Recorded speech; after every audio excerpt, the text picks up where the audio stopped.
Cuba Información.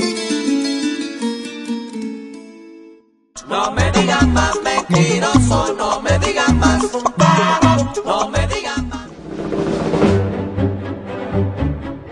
Legislación, instituciones y sociedad cubanas han avanzado claramente en los últimos años en materia de tolerancia a la diversidad sexual.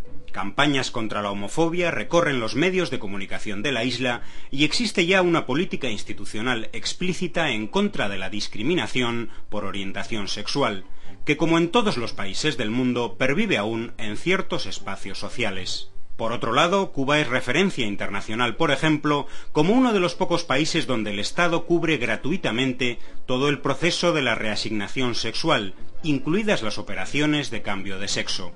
Por todo ello, parece chocante que precisamente en el Estado español, donde este logro de los transexuales cubanos solo se ha alcanzado en 4 de las 17 comunidades autónomas, se celebre un evento para denunciar la supuesta discriminación por opción sexual en Cuba.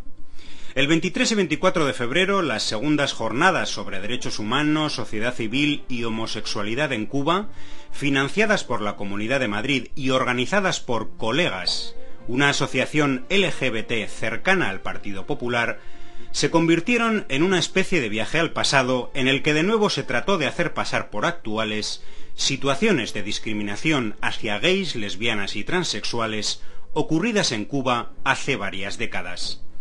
Pero lo más paradójico del caso es que los políticos y medios de comunicación que dieron cobertura económica y mediática al evento son los más ligados a posturas conservadoras, incluso homófobas. Libertad Digital, por ejemplo, referente del ala más reaccionaria del Partido Popular, daba todo su apoyo para la difusión del evento y su periodista estrella, Federico Jiménez Los Santos, entrevistaba al presidente de la asociación organizadora Colegas, Rafael Salazar. Recordemos que Libertad Digital ha sido uno de los medios que más ha batallado contra la ley española que permite el matrimonio entre personas del mismo sexo. Otros grandes medios, como los 14 diarios del grupo español Vocento o el Nuevo Herald de Miami, reproducían una nota de la agencia EFE titulada «Denuncian en Madrid que la homosexualidad sigue perseguida en Cuba». En Cuba sigue la persecución a la comunidad homosexual, titulaba el diario El Espectador de Colombia, un país donde, curiosamente, son asesinadas cada año al menos 60 personas a causa de su opción sexual. Todos estos medios y muchos otros reproducían fragmentos de una nota de prensa de la asociación Colegas, con afirmaciones tan falsas y trasnochadas como que los homosexuales son reprimidos, encarcelados y algunas veces expulsados de la isla.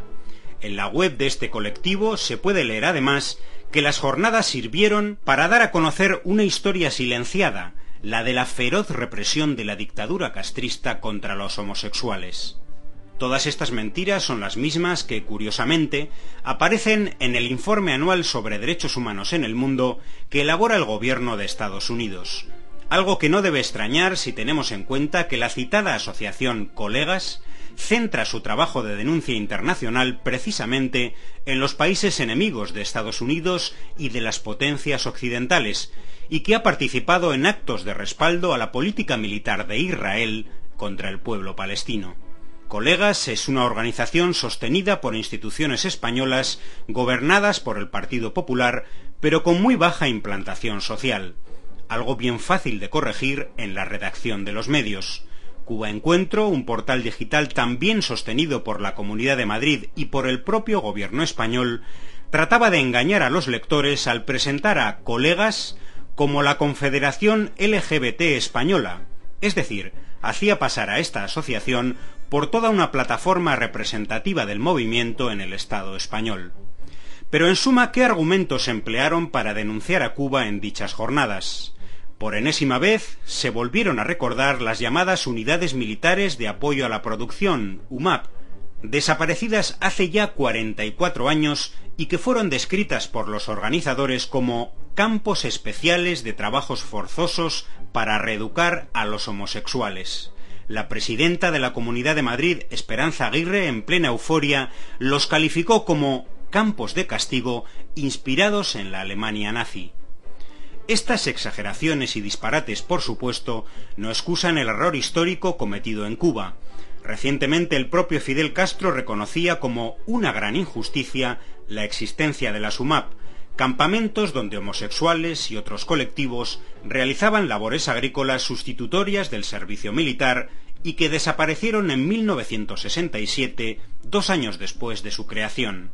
Ciertamente eran víctimas de discriminación, pero en otros lugares mucho más que aquí. Pero sí eran víctimas de discriminación. Pero recordemos que en aquellos años la homofobia institucional y social era generalizada en el mundo. El historiador David Carter, en su libro Stonewall, las protestas que encendieron la revolución gay, afirma que en los años 60 las leyes que penalizaban la homosexualidad en Estados Unidos eran más duras que las aplicadas en Cuba. La Orden Ejecutiva 10.450 consideraba la homosexualidad una forma de perversión sexual y causa de investigación gubernamental y despido. La aplicación de electroshocks, castración y lobotomías en clínicas de internamiento psiquiátrico estuvieron durante décadas amparadas en las leyes contra la sodomía vigentes en 14 estados de Estados Unidos. Estas no fueron abolidas por el Tribunal Supremo hasta el año 2003, con la oposición frontal de los gobiernos de dichos estados. Pero si algo se convirtió en objetivo de las calumnias y descalificaciones en el citado evento de Madrid, fue el Centro Nacional de Educación Sexual de Cuba, CENESEX, dirigido por Mariela Castro, al que llegaron a calificar como una suerte de policía secreta. En los últimos años, el CENESEX ha cobrado una enorme importancia social en la isla. Ha creado y consolidado redes de activistas contra la homofobia o de promotores en salud sexual. Impulsa foros gubernamentales y de la sociedad civil para la tolerancia. Colabora en el guión y producción de series de televisión que abordan la temática desde una perspectiva crítica y asesora a agentes gubernamentales con resultados en forma de leyes y programas públicos. El CENESEX y otros actores sociales en Cuba, a diferencia de otros países, tienen la ventaja de contar con el respaldo de instituciones y medios de comunicación públicos, lo que aporta a sus avances solidez, integralidad e irreversibilidad. Algo que contrasta con la influencia social testimonial de asociaciones como Colegas, más preocupadas de sobrevivir a la sombra de las subvenciones. Pero repasemos quiénes participaron en este evento de Madrid. La escritora Zoé Valdés, quien reivindica políticamente al dictador Fulgencio Batista y que ha solicitado en más de una ocasión la intervención militar en Cuba. Carlos Alberto Montaner, terrorista prófugo de la justicia cubana y agente de la CIA en Madrid durante la dictadura de Franco. Germán Tertsch, Alfonso Rojo y Maite Rico, defensores en varios importantes medios de los gobiernos que hoy practican abiertamente el terrorismo de Estado, como el de Colombia, Estados Unidos o Israel. Por último, varios medios publicaban la noticia de que un centenar de ONGs habían firmado en dicho evento una declaración por una Cuba libre y democrática, en la que, entre otras cosas, se pide que se paralice la financiación de proyectos de cooperación al desarrollo en la isla. Pero curiosamente, en la citada declaración, contra lo que parece lógico y es habitual, no aparecen los nombres de las supuestas 100 organizaciones que, según el presidente de la asociación Colegas, representan al movimiento asociativo español. Por supuesto, en dichas jornadas no se mencionaron los 300 millones de dólares anuales asignados por el gobierno de Estados Unidos a los colectivos cubanos LGBT opositores al gobierno de la isla. Y es que sería dar la pista directa para entender cómo, desde Cuba, unos inventan las mentiras que justifican sus subvenciones y otros, en Madrid, para hacer lo propio con las suyas, las difunden y amplifican con el apoyo de políticos y medios de comunicación.